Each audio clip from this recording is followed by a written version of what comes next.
Hemos llegado al Domingo de Ramos. Durante esta larga travesía de la Cuaresma, hemos acompañado a Jesús desde Galilea hasta Jerusalén. Hemos asistido a ese acontecimiento de la transfiguración en el monte Tabor. Hemos acompañado a Jesús por Samaria y vivido ese encuentro con la samaritana. Y ahora ya estamos a las puertas de Jerusalén. Y Jerusalén recibe a Jesús como el Mesías. Y Jerusalén, unos días más tarde, condenará a Jesús y lo condenará justamente como Mesías. Por lo tanto, el Domingo de Ramos no solo es el pórtico de la Semana Santa, sino, como veremos ahora, el Domingo de Ramos es un resumen de lo que vamos a vivir durante estos días. Domingo de Ramos, ciclo A, 2 de abril de 2023. Lectura del libro de Isaías. El Señor Dios me ha dado una lengua de discípulo para saber decir al abatido una palabra de aliento. Cada mañana me espabila el oído para que escuche como los discípulos. El Señor Dios me abrió el oído, yo no me resistí ni me eché atrás. Ofrecí la espalda a los que me golpeaban, las mejillas a los que mesaban mi barba. No escondí el rostro ante ultrajes y salivazos. El Señor Dios me ayuda, por eso no sentía los ultrajes. Por eso endurecí el rostro como pedernal, sabiendo que no quedaría defraudado. Dios mío, ¿por qué me has abandonado? Al verme se burlan de mí, hacen visajes, mesean la cabeza. Acudió al Señor que lo ponga a salvo, que lo libre si tanto lo quiere. Me acorrala una jauría de mastines, me cerca una banda de malhechores, me ladran las manos y los pies, puedo contar mis huesos. Se reparten mi ropa, echan a suerte mi túnica, pero tú, Señor, no te quedes lejos, fuerza mía, ven corriendo a ayudarme. Contaré tu fama a mis hermanos, en medio de la asamblea te alabaré. Los que teméis al Señor, alabadlo, linaje de David, glorificadlo. Temedlo, linaje de Israel. Dios mío, ¿por qué me has abandonado? Lectura de la carta del apóstol San Pablo a los Filipenses. Cristo Jesús, siendo de condición divina, no retuvo ávidamente el ser igual a Dios. Al contrario, se despojó de sí mismo, tomando la condición de esclavo, hecho semejante a los hombres. Y así, reconocido como hombre por su presencia, se humilló a sí mismo, hecho obediente hasta la muerte y una muerte de cruz. Por eso Dios lo exaltó sobre todo y le concedió el nombre sobre todo nombre, de modo que al nombre de Jesús toda rodilla se doble en el cielo, en la tierra, en el abismo, y toda lengua proclame: Jesucristo es Señor, para gloria de Dios Padre. Pasión de nuestro Señor Jesucristo según San Mateo.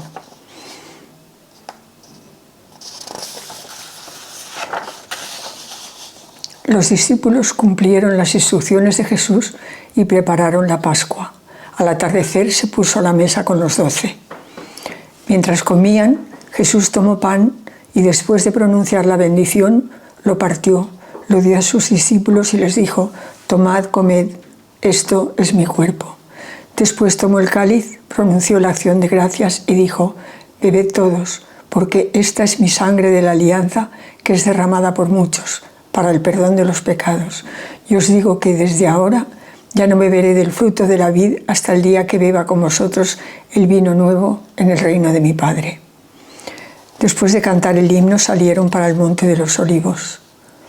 Entonces Jesús fue con ellos a un huerto llamado Getsemaní y dijo a los discípulos: sentaos aquí mientras voy allá a orar. Y llevándose a Pedro y a los 2 hijos de Zebedeo, empezó a sentir tristeza y angustia. Y entonces les dijo: mi alma está triste hasta la muerte, quedaos aquí y velad conmigo. Y adelantándose un poco, cayó rostro en tierra y oraba diciendo: Padre mío, si es posible, que pase de mí este cáliz, pero no se haga como yo quiero, sino como quieres tú. volvió a los discípulos y los encontró dormidos. Y les dijo: ya podéis dormir y descansar. Mirad, está cerca la hora y el Hijo del Hombre va a ser entregado en manos de los pecadores. Levantaos, ya está cerca el que me entrega. Los que prendieron a Jesús lo condujeron a la casa de Caifás, el sumo sacerdote, donde se habían reunido los escribas y los ancianos. Pedro lo seguía de lejos hasta el palacio del sumo sacerdote y, entrando dentro, se sentó con los criados para ver cómo terminaba aquello. Los sumos sacerdotes y el Sanedrín en pleno buscaban un falso testimonio contra Jesús para condenarlo a muerte, y no lo encontraban, a pesar de los muchos falsos testigos que comparecían. Finalmente comparecieron dos que declararon: este ha dicho, puedo destruir el templo de Dios y reconstruirlo en 3 días. El sumo sacerdote se puso en pie y dijo a Jesús: te conjuro por el Dios vivo a que nos digas si tú eres el Mesías, el Hijo de Dios. Jesús le respondió: tú lo has dicho. Más aún, yo os digo, desde ahora veréis al Hijo del Hombre sentado a la derecha del poder y que viene sobre las nubes del cielo. Entonces el sumo sacerdote rasgó sus vestiduras diciendo: ha blasfemado. ¿Qué necesidad tenemos ya de testigos? Acabáis de oír la blasfemia. ¿Qué decidís? Y ellos contestaron: es reo de muerte. Entonces le escupieron a la cara y lo abofetearon. Otros lo golpearon diciendo: haz de profeta, Mesías, dinos quién te ha pegado. Al hacerse de día, todos los sumos sacerdotes y los ancianos del pueblo se reunieron para preparar la condena a muerte de Jesús, y atándolo, lo llevaron y lo entregaron a Pilato, el gobernador. Jesús fue llevado ante el gobernador y el gobernador le preguntó: ¿eres tú el rey de los judíos? Jesús respondió: tú lo dices. Y mientras lo acusaban, los sumos sacerdotes y los ancianos no contestaban nada. Entonces Pilato le preguntó: ¿no oyes cuántos cargos presentan contra ti? Como no contestaba ninguna pregunta, el gobernador estaba muy extrañado. Por la fiesta solía liberar a un preso, el que la gente quisiera. Tenía un preso famoso llamado Barrabás. Cuando la gente acudió, dijo Pilato: ¿a quién queréis que os suelte, a Barrabás o a Jesús, a quien llaman el Mesías? Los sumos sacerdotes y los ancianos convencieron a la gente para que pidieran la libertad de Barrabás y la muerte de Jesús. El gobernador preguntó: ¿a cuál de los dos queréis que os suelte? Ellos dijeron: a Barrabás. Pilato les preguntó: ¿y qué hago con Jesús llamado el Mesías? Pero todos contestamos: que sea crucificado. Pilato insistió: ¿qué mal ha hecho? Pero ellos gritaban más fuerte: sea crucificado. Al ver Pilato que todo era inútil y que al contrario se estaba formando un tumulto, tomó agua y se lavó las manos ante la gente diciendo: soy inocente de esta sangre, allá vosotros. Todo el pueblo contestó: caiga su sangre sobre nosotros y sobre nuestros hijos. Entonces le soltó a Barrabás y a Jesús, después de azotarlo, lo entregó para que lo crucificaran. Los soldados del gobernador se llevaron a Jesús al pretorio y reunieron alrededor de él a toda la corte. Lo desnudaron y le pusieron un manto de color púrpura y, trenzando una corona de espinas, se la ciñeron a la cabeza y le pusieron una caña en la mano derecha. Y doblando ante él las rodillas se burlaban de él, diciendo: «Salve, rey de los judíos». Luego le escupían, le quitaban la caña, le golpeaban con ella la cabeza. Y terminada la burla le querían quitar el manto. Le pusieron la ropa y se lo llevaron a crucificar. Después de crucificarlo se repartieron su ropa echando las suertes. Luego se sentaron a custodiarlo. Encima de la cabeza colocaron un letrero con la acusación: «Este es Jesús, el rey de los judíos». Crucificaron con él a 2 bandidos, uno a la derecha y otro a la izquierda. Los que pasaban lo injuriaban y, meneando la cabeza, decían: «Tú que destruyes el templo y lo reconstruyes en 3 días, sálvate a ti mismo. Si eres hijo de Dios, baja de la cruz». Los sumos sacerdotes con los escribas y los ancianos se burlaban también, diciendo: «¿A otros ha salvado y él no se puede salvar? Es el rey de Israel, que baje ahora de la cruz y le creeremos. Confío en Dios que lo libre si es que lo ama, pues dijo: soy hijo de Dios». Los bandidos que estaban crucificados con él lo insultaban. Desde la hora sexta hasta la hora nona vinieron tinieblas sobre toda la tierra. A la hora nona Jesús gritó con voz potente: Elí, Elí, lama sabactani. Dios mío, ¿por qué me has abandonado? Al oírlo, algunos de los que estaban allí dijeron: está llamando a Elías. Uno de ellos fue corriendo, cogió una esponja empapada en vinagre y sujetándola en una caña le dio de beber. Los demás decían: dejadlo, a ver si viene Elías a salvarlo. Jesús, gritando de nuevo con voz potente, exhaló el espíritu. La lectura del profeta Isaías en este Domingo de Ramos es altamente significativa. Aquí vemos de verdad lo que es un profeta. El texto nos refleja claramente lo que va a sufrir Jesús durante estos días de Semana Santa que vamos a recordar y vamos a actualizar. Este personaje del segundo Isaías, que es el famoso siervo de Yahvé, es el que va a sufrir esos ultrajes y salivazos, pero que va a endurecer su rostro como pedernal. ¿Por qué? Porque sabe que no quedará defraudado. Aquí tenemos como un destello de lo que podrá ser la resurrección. Por eso os decía al inicio que los textos de este Domingo de Ramos y la fiesta es un resumen de lo que vamos a vivir. La segunda lectura de la carta a los Filipenses es un famoso himno, probablemente más antiguo que la carta, y que ha sido introducido aquí. Es el famoso himno de la Kénosis, en que nos resume de una manera magistral lo que significa la encarnación de Jesús y esa encarnación que le lleva a la pasión y a la muerte. Jesús, siendo de condición divina, tomó la condición de esclavo y se hizo semejante a un hombre. Y se humilló a sí mismo, y obediente hasta la muerte y una muerte de cruz. Y ahora viene otra vez la esperanza. Por eso Dios lo exaltó sobre todo y le concedió el nombre sobre todo nombre. De modo que al nombre de Jesús toda rodilla se doble en el cielo, en la tierra, en el abismo. Y toda lengua proclame: Jesucristo es Señor, para gloria de Dios Padre. Es una anticipación también, delante de esa kénosis y de esa pasión, de la resurrección. Y finalmente, el Evangelio de Mateo, la pasión, que leemos en este domingo, es justamente para que tengamos bien claro que esa entrada triunfal en Jerusalén va a terminar con la muerte de Jesús en la cruz. Y varios elementos. Hemos leído solamente unos fragmentos, porque es muy larga, y yo también en estos momentos no quiero alargarme demasiado, sino puntualizar algunas cosas. Vemos en la pasión el momento en el cual Jesús, en la última cena, nos deja la Eucaristía, el sacramento del camino hacia la cruz y la resurrección, el sacramento del itinerario del cristiano. Pero quiero centrarme solo en un tema, y es el tema en el que Mateo va a ser un maestro.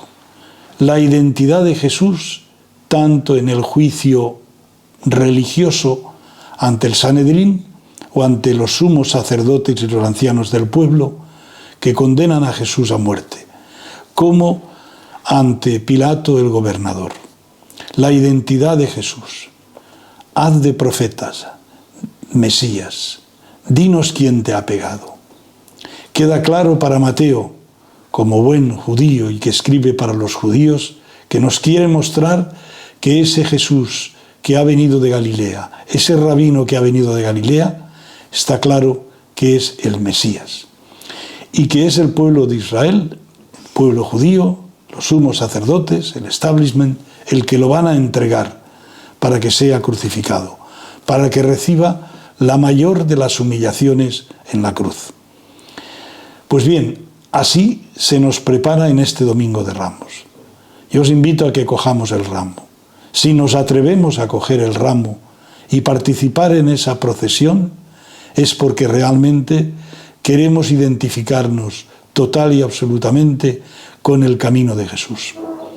Durante el itinerario de Galilea a Jerusalén, Jesús ha ido preparando a sus discípulos con esos anticipos de la pasión, muerte, diciéndoles que Él va a Jerusalén para sufrir.